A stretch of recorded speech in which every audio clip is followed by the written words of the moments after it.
आज हम पृथ्वी की आंतरिक संरचना के बारे में जानकारी देंगे कि पृथ्वी की आंतरिक संरचना कैसी है, किस तरह से अपन पृथ्वी की आंतरिक संरचना की जानकारी प्राप्त कर सकते हैं तथा किन किन भूगर्भवेत्ताओं ने पृथ्वी की आंतरिक संरचना के बारे में क्या बताया है, उसके बारे में अब आज अपन डिटेल से स्टडी करेंगे। तो सबसे पहले तो यह है कि पृथ्वी की आंतरिक संरचना कैसी होगी, उसके बारे में अपन केवल कल्पना ही कर सकते हैं, क्योंकि भूगर्भ में जाके अपन किसी भी चीज़ को आंखों से देख नहीं सकते। अगर अपन सामान्य तरह से देखें तो पृथ्वी के आंतरिक भाग में लगभग 8 से 10 किलोमीटर की गहराई तक अपन को सामान्य जानकारी प्राप्त है। इससे ज़्यादा अपन पृथ्वी की आंतरिक संरचना के बारे में कुछ भी नहीं जानते। तो 8-10 किलोमीटर की गहराई कोई मायना नहीं रखती, क्योंकि अगर पृथ्वी के केंद्र तक जाएं तो लगभग 6000 से ज़्यादा किलोमीटर गहराई है। उसमें से अपन को अगर 10 किलोमीटर की मोटाई के बारे में ही जानकारी हो तो उसके बारे में केवल अनुमान ही लगा सकते हैं। तो पृथ्वी की आंतरिक संरचना प्रत्यक्ष न होकर परोक्ष परमाणु पर आधारित मानी जाती है, अर्थात अपन कोई भी चीज़ से अनुमान ही लगा सकते हैं। वास्तविकता का या आंखों से जाके अपन देख नहीं सकते कि ये यहाँ पे इस तरह से बड़ी हुई है, तो केवल परोक्ष परमाणु पर आधारित ही मानी गई। अब अपन यूँ देखें कि पृथ्वी की आंतरिक संरचना कैसी होगी, उसके बारे में अगर अपन कई चीज़ें ऐसी होती हैं जिनके आधार पर अनुमान लगा सकते हैं, तो उनके बारे में सबसे पहले दे रखा है कि पृथ्वी की आंतरिक संरचना की जानकारी अपन घनत्व के आधार पर लगा सकते हैं। कि अपन को मालूम है कि पृथ्वी के धरातल पर जो महाद्वीपीय भाग बने हुए हैं, जिनके ऊपर अपन क्रस्ट पे रहते हैं, उस क्रस्ट का औसत घनत्व अगर देखें तो लगभग 2.7 के आसपास माना गया, तथा अगर उससे थोड़ा सा अगर गहराई में जाएं या ग्रेनाइट वाली चट्टानों में अगर जाएं तो उनका घनत्व 3 से 3.5 के बीच माना गया है। और सारी पृथ्वी का अगर अपन औसत घनत्व निकालें तो सारी पृथ्वी का औसत घनत्व लगभग 5.5 के आसपास माना गया है। तो इस आधार पर अपन अनुमान लगा सकते हैं कि पृथ्वी के ऊपरी भाग का घनत्व तो कम है, तथा पृथ्वी के आंतरिक भाग या कोर का घनत्व सबसे ज़्यादा पाया जाता है।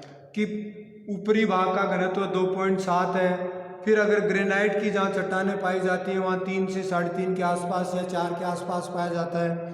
औसत घनत्व 5.5 के आसपास है। तो इस आधार पर अपन अनुमान लगाते हैं कि पृथ्वी का आंतरिक भाग अधिक घनत्व वाली चट्टानों से बना हुआ है, और उसको अगर अपन देखें तो लगभग 2900 किलोमीटर की गहराई पर अगर अपन जाएं तो वहाँ पे अगर पृथ्वी का आंतरिक भाग अगर देखें तो लगभग 10 या 11 के आसपास घनत्व पाया जाता है। तो इस आधार पर अपन कह सकते हैं कि पृथ्वी के ऊपरी भाग का घनत्व कम पाया जाता है तथा पृथ्वी के आंतरिक भाग का घनत्व ज़्यादा पाया जाता है। इस आधार पर अपन घनत्व के आधार पर अपन आंतरिक संरचना के बारे में जानकारी प्राप्त कर सकते हैं। दूसरा, दबाव के आधार पर कि कोई भी चीज़ पे जितना ज़्यादा प्रेशर होगा उसका घनत्व उतना ही अधिक ज़्यादा होगा। अपन देखें कि पृथ्वी के ऊपरी भाग पर दबाव कम पाया जाता है और पृथ्वी के आंतरिक भाग में दबाव ज़्यादा पाया जाता है। दबाव के कारण उसका घनत्व में वृद्धि होती जाती है। इस प्रकार अपन देखें कि पृथ्वी के कोर में लगभग 6000 किलोमीटर का दबाव, इतना ज़्यादा दबाव पड़ता है जिसके अंदर सभी चट्टानें इतने ज़्यादा दबाव के कारण ठोस अवस्था में हो जाती हैं तथा ठोस अवस्था में पाई जाती हैं, और उनका दबाव के कारण घनत्व भी बहुत ज़्यादा होगा। हो सकता है कि गहराई में तापमान बहुत ज़्यादा हो, परंतु तापमान के साथ साथ अगर दबाव ज़्यादा है तो दबाव के कारण पृथ्वी का आंतरिक भाग अधिक घनत्व वाली चट्टानों से तथा ठोस पदार्थों से बना हुआ माना जाता है। तो ये दबाव के आधार पर ये अनुमान लगा सकते हैं कि पृथ्वी के आंतरिक भाग में अत्यधिक घनत्व वाली चट्टानें पाई जाती हैं और वो ठोस अवस्था में पाई जाती हैं। फिर उसके बाद में अगर देखें तीसरी अवस्था, तीसरी देखें तापमान के आधार पर अगर देखें अपन, तो ज्यों-ज्यों अपन धरातल से गहराई की ओर जाते हैं तो तापमान में वृद्धि होती चली जाती है।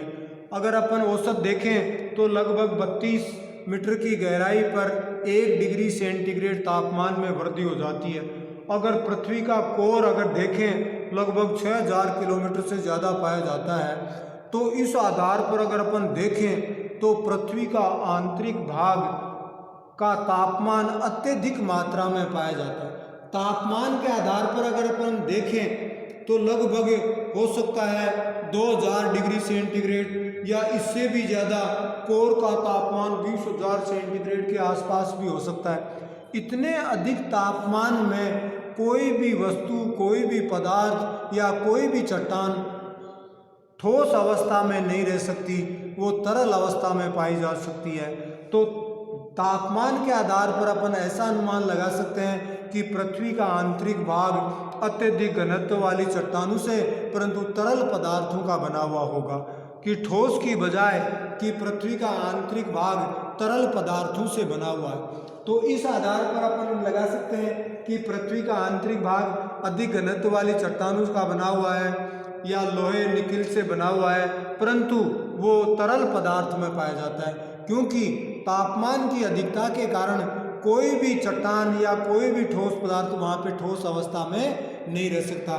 इस आधार पर जैसे घनत्व के आधार पर बताया, दबाव के आधार पर तथा तापमान के आधार पर पृथ्वी की आंतरिक संरचना की जानकारी अपन को प्राप्त हुई। उसके बाद में अगर अपन देखें तो कुछ प्राकृतिक कारकों के आधार पर भी, जैसे ज्वालामुखी के आधार पर भी अपन पृथ्वी की आंतरिक संरचना की जानकारी प्राप्त कर सकते हैं। ज्वालामुखी जो ही निकलता है तो उसके साथ तरल पदार्थ, कई तरह की चट्टान के तत्व तथा तरल मैग्मा बाहर आता है। उस मैग्मा के आधार पर अपन अनुमान लगा सकते हैं या उसके आधार पर बता सकते हैं कि पृथ्वी का आंतरिक भाग इन चट्टानों से बना हुआ होगा, उनमें ये तत्वों की बहुलता होगी, उनका घनत्व इतना होगा तथा तरल अवस्था में होगा। कुछ लोग बताते हैं या कुछ विद्वान बताते हैं कि हो सकता है कि भूगर्भ में अत्यधिक तापमान के कारण पदार्थ ठोस अवस्था में था और जो ही उस पर दबाव कम हुआ और वो तरल अवस्था में परिवर्तित हो गया।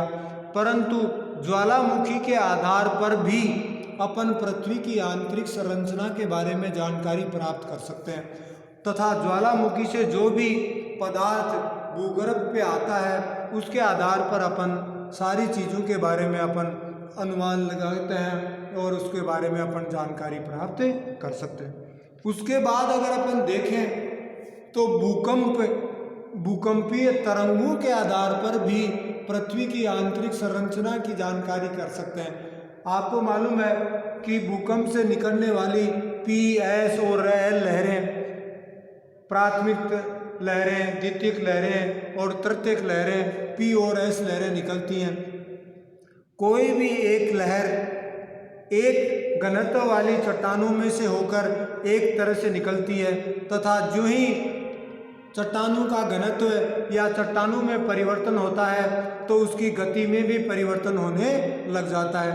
तो भूकंपीय चट्टानों के या भूकंपीय लहरों या तरंगों से भी अपन पृथ्वी की आंतरिक संरचना के बारे में जानकारी प्राप्त सकते हैं कि ज्वालामुखी से जो लहरें, तरंगें निकलती हैं, उन तरंगों के आधार पर कि एक से ठोस पदार्थ में से होकर वो किस तरह से निकलती हैं।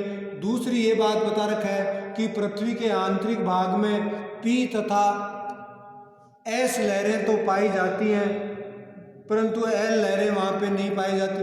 पी लहरें पृथ्वी के आंतरिक भाग में मिलती हैं परंतु एस लहरें वहाँ पे नहीं मिलती।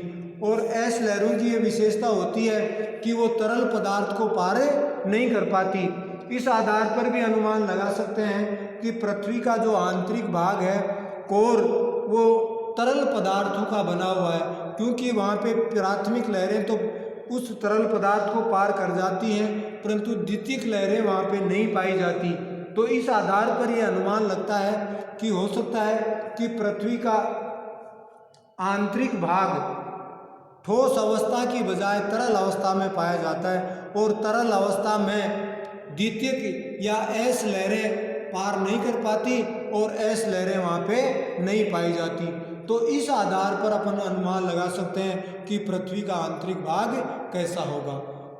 तो ये पृथ्वी के आंतरिक भाग की जानकारी प्राप्त करने के कुछ साधन थे, जिसमें से आपको बताया कि भाई घनत्व के आधार पर भी अपन जानकारी प्राप्त कर सकते हैं, दबाव के आधार पर भी अपन जानकारी प्राप्त कर सकते हैं, तापमान के आधार पर भी अपन प्राप्त कर सकते हैं, और ज्वालामुखी के आधार पर भी कर सकते हैं, और भूकंप से आपको बताया कि 3 तरह की तरंगें निकलती हैं। उन तरंगों के आधार पर प्राथमिक तरंगें, द्वितीयक तरंगें ये किस तरह से पृथ्वी के आंतरिक भाग में जाती हैं। एक से पदार्थ से होकर उनका गमन एक तरह से होता है, जो ही चट्टानों में परिवर्तन होता है, इनका माध्यम या तथा इनकी गति में भी परिवर्तन हो जाता है। अब अपन वैसे देखें तो पृथ्वी की आंतरिक भाग के बारे में जानकारी तथा कितने परतें पाई जाती हैं, तो सामान्य तौर से पृथ्वी में 3 परतें बताई गई हैं। ऊपर जिस पे अपन रहते हैं उसको तो अपन क्रस्ट कहते हैं, और उसके बाद में सियाल परत है, सीमा परत है तथा नीफे परत।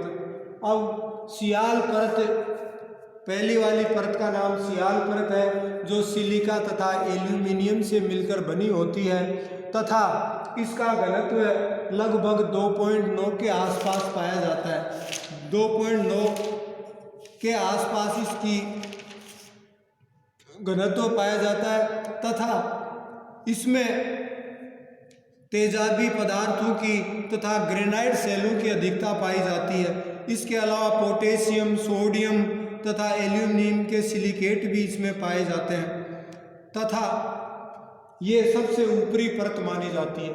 इसके बाद में अगर अपन देखें तो दूसरी सीमा परत होती है। सीमा परत जिसका निर्माण सिलिका तथा मैग्नीशियम से मिलकर बना होता है। ये सिलिका और जिसका औसत घनत्व 2.9 से लगभग 4.75 के आसपास पाया जाता है, तथा गहराई 1000 किलोमीटर से लगभग 2900 किलोमीटर की गहराई तक पाई जाती है।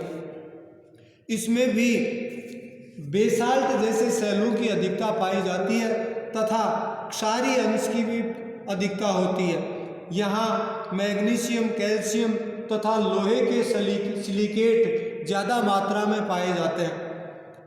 इसके बाद अगर अपन देखें तो पृथ्वी की आंतरिक तथा कोर, जिसको नीफे कहा जाता है, जिसमें निकिल तथा लोहा या फेरम की मात्रा अधिक पाई जाती है, इसलिए इसका नाम भी निकिल रखा गया है।